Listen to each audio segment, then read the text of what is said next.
Want to hire a trader to trade the Forex market for you and get a good ROI on your capital without fear of abscondment or unauthorized withdrawals from your trader or money manager? For a market that trades around $5 trillion daily in volume, it stands to reason that there are traders profiting from Forex.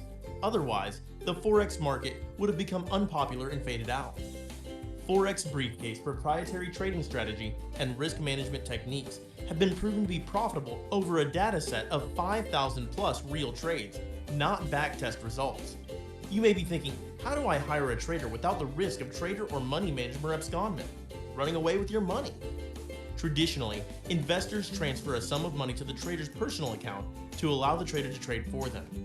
This setup is unregulated and non-transparent, and it's easy for the trader to run away. With our Forex Briefcase MAM multi-account manager setup, investors deposit their funds with a regulated brokerage that adheres to strict rules, such that only the rightful owner of the account can withdraw from the account. This means that Forex Briefcase merely trades for you through a contractual agreement. Forex Briefcase does not have the rights to make any withdrawals. Now you can earn a passive income, having Forex Briefcase trade for you while you enjoy the flexibility and security of holding the funds under your own name. Contact us to find out more.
Got me running, shake it, shake it, shake it, feel that.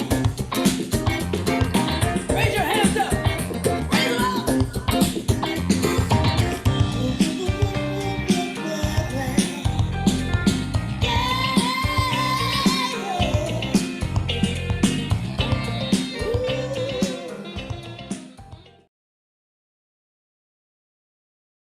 Okay, good morning, everybody. Welcome to the Forex Trading Asia daily currency call.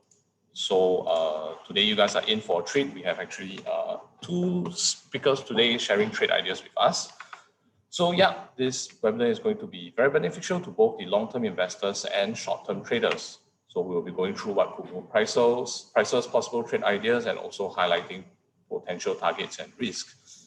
So a disclaimer here, any information shared during this session is not intended to be a trade recommendation. It is solely the opinion and views of the speaker. So please remember to do your own analysis prior to entering any trades. Okay, so first thing first, yesterday we had the Aussie employment numbers released. So looks like some positive data on the employment. And today we have Jindao Tai, founder of LCMS Traders, a multi-million-dollar trader trading account with more than $14 million on a daily basis. He's also an international speaker where he speaks in countries like Hong Kong, UK, US, Australia, Malaysia, Vietnam, Indonesia, and of course here in Singapore, sharing his views about the FX market. Yep, so Jin, I'll pass the time to you right now for the Aussie employment numbers analysis. All right, good morning, everyone. So just a amendment to what Junwei said, it was not yesterday that we had the Aussie employment numbers. It's this morning. It just happened at 9:30 a.m. this morning. Employment numbers for the Aussie unemployment rate was 5.8%. Expected 5.7 came out, being released at 5.6%. So a very good number there. Employment change was 88.7K, expected 35, and it came out at 70.7. So it came out as a very good number, almost twice more than expected. So these very good numbers coming out from the Aussie employment data what it means on the charts, we actually saw that it didn't move as planned. All right, on the Aussie, on the H1 time frame here, looking at the charts, the Aussie dollar, when the news was being released, was sitting at about 7730. And when the news got released, it actually came back down off that resistance level of 7730. So at this point right now, some considerations will be why with such a good employment number did we see the price of the Aussie dollar drop lower? My view is that at this point, it's probably driven a little bit because that data was priced in. Previous was 5.8% of unemployment rate, expected a 5.7. So we were expecting, market was already expecting a good data coming from unemployment rate. Employment change was 88.7, expecting a 35. So expecting some improvements there. Came out a lot better than expected, but still in line with the expectations. So got a little bit priced in. We saw big upsides in the Aussie dollar here from since yesterday, right? Driven upwards since yesterday from 7666 towards the resistance of 7730. So would not be that surprising to see a bit of a retracement at this point, but I do anticipate that we could see it sit across a little bit more before testing higher, driven by the unemployment numbers and driven by the employment change numbers coming from the Aussie. So stay tuned for the Aussie dollar in terms of how it could move into the medium-term time frame. Okay, thank you, Jin, for that. Right now, we also have Scott with us, Scott Andrews from the team, from the Forex Briefcase Australia team, to share with us a trade idea on Euro Kiwi. Scott. All right, good morning, everyone. And thank you for the opportunity as well. I saw a few people were coming in a little bit late as well. So good morning as well to everyone. What I'll do, I'll just share the screen here as well right now. Multiple share the screen. Sorry about this. All right. Just want to make sure, is this coming through okay as well? Screen 3, screen. There we go. All right. So look, I've just got the Euro Kiwi up now. And previously yesterday, it was discussed in the LCMS Traders Club as well. So if you are following that, I strongly advise to just pay close attention to the analysis that is discussed in that as well. So we have seen it breaking down. And if you are in this trade currently from the previous analysis, congratulations. And if you're still holding, it still looks to be a valid short as well. So what I've got in here for Euro Kiwi, we've got, it's under the resistance level here. It came and nearly tested it and continued to reject. Again, this time of day, so if you're sitting in front of the screens and you're thinking to yourself, I really want to take a trade, you know, I would advise to just please be cautious. During the Asian trading session, you know, since we're in that session right now, it's quite slow and sluggish. So just let things play out. What I would want to see is probably another pullback here as well. We've got a small level to pay attention to at 1.677. So that's what I would advise. So I've, you know, learned with my experience to just let the markets come to you in regards to a setup. Don't just rush in. And if you're at the 11 o'clock call, you found yourself in a good spot, but just, you know, please be mindful that, you know, including the Aussie dollar as well. I mean, I trade the Aussie dollar mostly. You've just got to be a little bit patient because really the key drivers there, obviously we want to pay attention to the US dollar as well. So a lot of things right now are just subdued, as you can see with volumes as well. So in regards to a trade idea, if you're looking at this and you're thinking, I've missed the Euro Kiwi that was called out earlier yesterday, there's a little bit of fear of missing out. Just give it a pause. Wait for London to come in later in the day, around 4 o'clock or so, Singapore time, GMT +8, and then see what markets are doing and see if we can get closer to this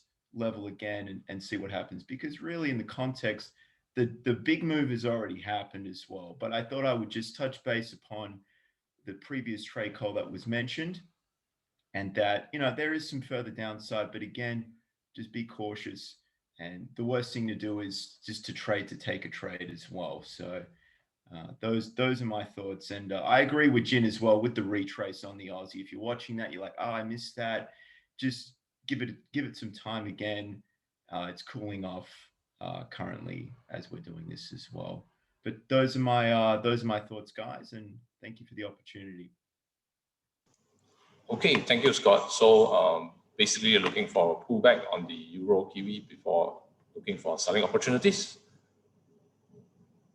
Oh, wait, you're muted, Scott.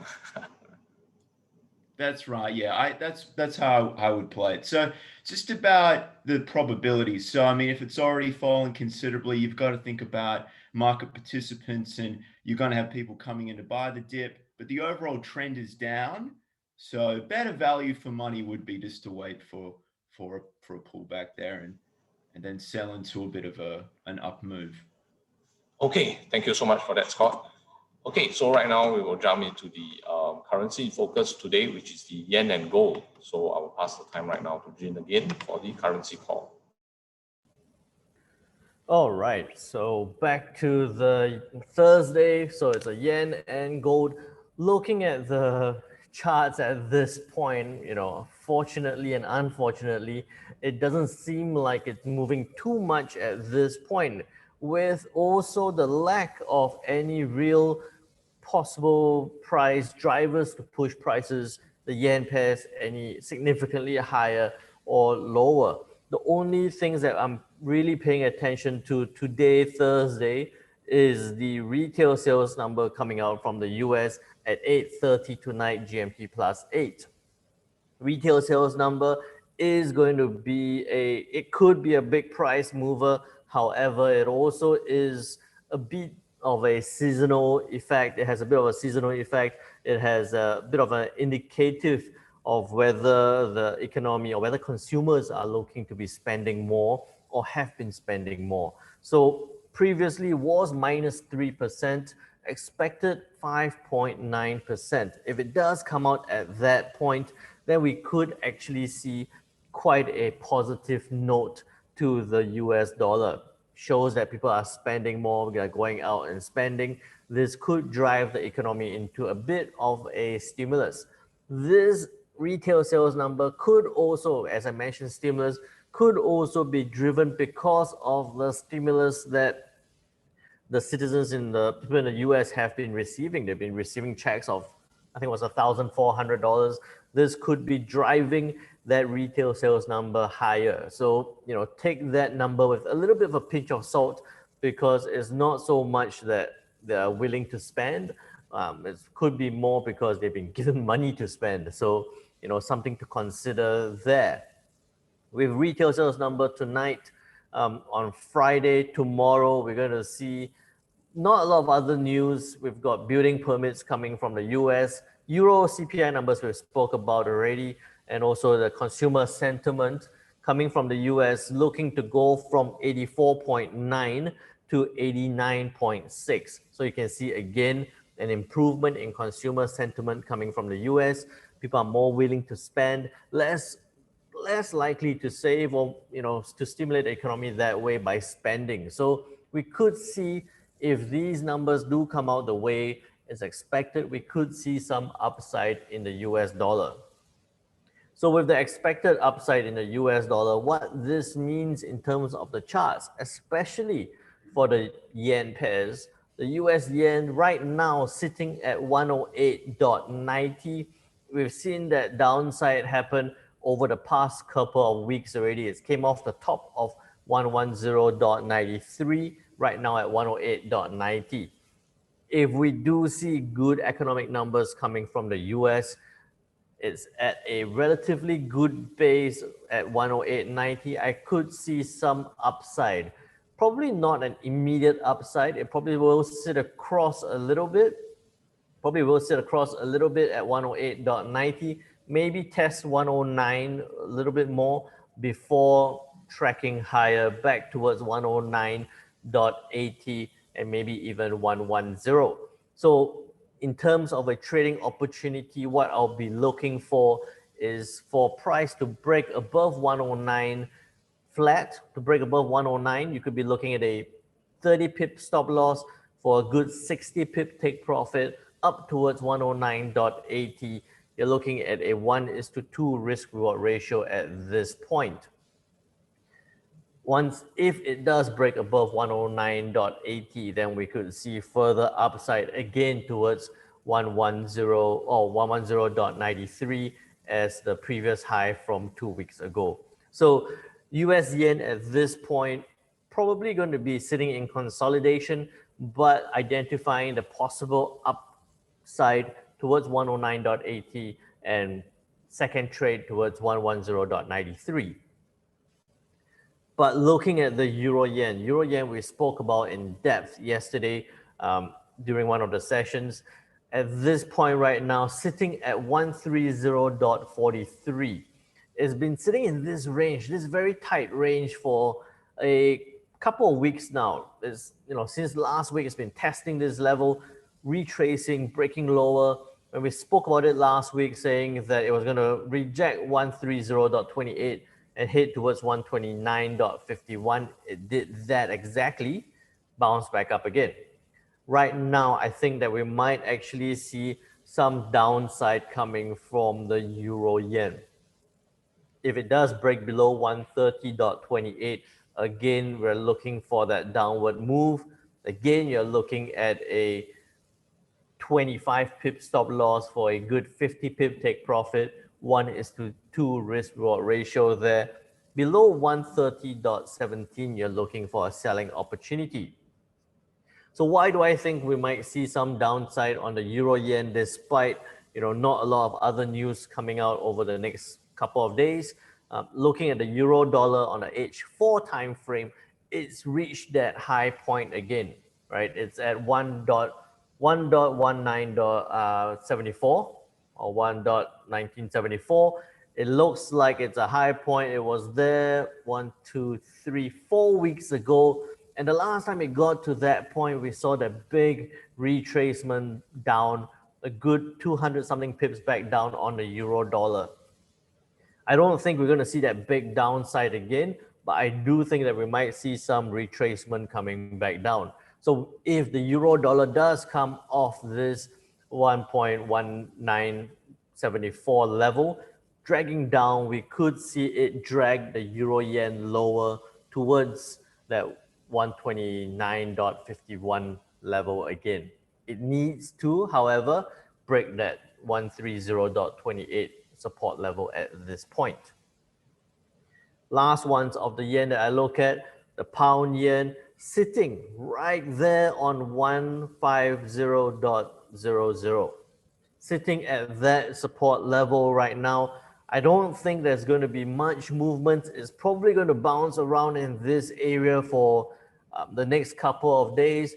But what I'm looking out for is any possible upside on the pound yen. Any possible upside on the pound yen to go up towards 150.90 and possibly higher if it can break that resistance level. So in terms of trading opportunities, look at 150.15, very tight 20-30 pip stop loss for a good 60 pip take profit level. You're looking at, again, at least a 1:2 or 1:3 risk reward ratio for the pound yen. As we look at all the one of the reserve currencies, the yen, we look into the reserve commodity in gold. Gold, when we spoke about it the last time, saying that it's sitting and possibly going to go up to test 1773. Bear in mind, on gold, I look at it only on the daily time frame, not on the H4, because I don't try to trade gold too actively. It's more a set and forget or building positions for gold. What I do tend to do for gold is to look for buying opportunities only. So I don't try to trade it back down. If it hits a high point, get out of the trade, let it retrace back before you look for more further buying opportunities. So at this point, gold does look like it's going to test a little bit lower at this point. We could see a bit of a retracement as we see funds move back towards the US dollar, as we see funds move possibly towards crypto and into the market. We could see some, downward move in gold, but any downward move, how you take advantage of this is to look for buying opportunities. As it tracks lower, hands off, wait for it to bounce back up before you look into building your positions for gold into the longer term. So very quickly, went through the US yen with possible consolidation and upside coming around. Euro yen looking for that downward move as if it breaks below 130.28, and lucky last pound yen trading within that range of 150 and 150.90. I see that we be a bit more patient, wait for that upside, trade it up towards 150.90, and we could see further upside from that point. Okay, yep. Thank you, Jin, for the analysis. So we have Daniel and Scott there writing their the summaries of the trade ideas in the chat. So if you want to read it, just check the chat. Yeah. So I believe many of you here are in the FTA Telegram group where LCMS traders fires out signals every day. But if you want to find out more about how to best utilize the signals for your trading, do stay tuned. I will have Jin here to share a little bit about that. But now I'm going to pass the time to Daniel to share a little bit about how LCMS traders can help you trade better with their live trading sessions. So Daniel. Hey, thank you, Jinwei. So, how do you do it better? A lot of complaints I've heard or comments from a lot of students or members is that I don't have time to trade. When I look at the chart, I don't know what to do. So really, I can't take any trades. But really, you don't need to be a long time on the computer. So every one of the example is like just yesterday, every Wednesday evening, 8 p.m. we have a live trading sessions together with all the club members. Now we show all the LCMS traders club members on how do we do preparations, so that you know what you are doing. We're very basic. We use the 5-step analysis to analyze, so you know what you're doing, what you analyze you're doing. You don't need to be a computer the whole day, but you just need to select a certain time, fixed time, and with only 1 hour, you can make profitable trades as well. Right. So now, for example, let me share my screen here. Okay. So for example, here, on the New Zealand USD yesterday, we had a couple of trades ideas that we went through, go through it. And one of the things was that New Zealand USD. Now, New Zealand USD, we look at the trade, look basically on a 5-step analysis. We say, hey, if it breaks above 0.7120, we could look for a buy trade idea with a 20 pips stop loss and a 40 pips take profit. Now with that, what happened, as we took the trade here, it actually reached almost 39 pips. Looking at it really close, 39 pips, never reached the 40 pips yet. But, as what we said, you don't have to wait for it to hit take profit. You could just close off your trade. Even if it's 30 or 35 pips, it's also really good. So this trade went really well because when we look and analyze the 5 steps, it just works well. Now, and then not only that, we also look at the Euro USD, you look at the Euro Yen, but with proper risk management, we decided that, hey, we chose only one of the pairs that related to the Euro, and we did a Euro Yen, and this was on the 15-minute time frame. We look here and we have said, okay, we're going to look for just last night short-term trades, looking in. We'll look at about 130.36, 3536 level here to buy. Okay, with a 20 pip stop loss and a 40 pip take profit target. How far it went? It actually went as high as almost 20 to 21 pips take profit. When a profitable trade. So this is also another good trade idea that we had in very profitable. Now, not only that, we analyze the trade. Our analysis also will take a look at what you should not possibly do or be very cautious. Another last example I will give you is that when we look at the trade here on the US CAD, we were looking to say, hey, maybe we look to we're looking at as if it's moving upwards, but we want to be cautious, so we look to buy at 1.2580. Why do we put it so much higher? Because our analysis that night suggests that we do not set a buying pending order. This is because we look at the chart there. You can see that it has a good chance of moving up and coming back down. So if you have set your pending order here, there's a chance where it hits your pending order or buy pending order and come back to hit your stop loss. Now, so this pair, we have analyzed this pair US CAD, and we look at this, that this pair definitely need an active management trade, which means we have to be sitting down there, not a trade where you will plan, set your trade and walk away. So with so many other pairs to be looking at, so we decided that this pair is not a pair, probably will not look at all as well or take a trade. And indeed, if you look at actually what happened, really it went up to close to almost 1.258. It didn't hit there, and it came back down as per what our analysis suggests. So again, really good trade to avoid. So this is how, so this is really how one of the ways where you can use it following the LCMS, join the LCMS Traders Club, you use the LCMS 5 steps analysis, you can really be profitable. Okay, yeah, thank you so much for that, Daniel. I posted the link on the chat. If you guys want to check out more about Traders Club, just click on the link. Okay, so to my question to Jin and maybe to Scott. Yeah, but Jin first. Yeah, so I do have comments from time to time about the signals, and I realized that many of the subscribers in the Telegram channel are following the signals quite blindly. What are your comments to that, and how do you think one can best utilize the signals? Well, signals are such a sensitive little topic, right? There are so many ways to use the signals. It's really what you want to get out of it. So, yes, can you just follow a signal blindly? For sure, do that, right?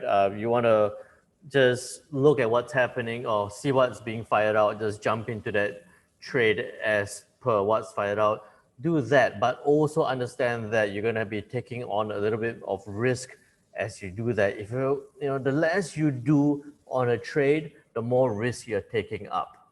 So if you're going to follow blindly and you know that the signals are 60 or 70% accurate, that also means that it's 40 or 30% inaccurate. And that 40 to 30% inaccurate doesn't mean that it will happen later or happen after you've made money. It could even happen in the first 40 trades. It could happen in the first 400 trades, because in terms of statistics, you're looking at a super long term.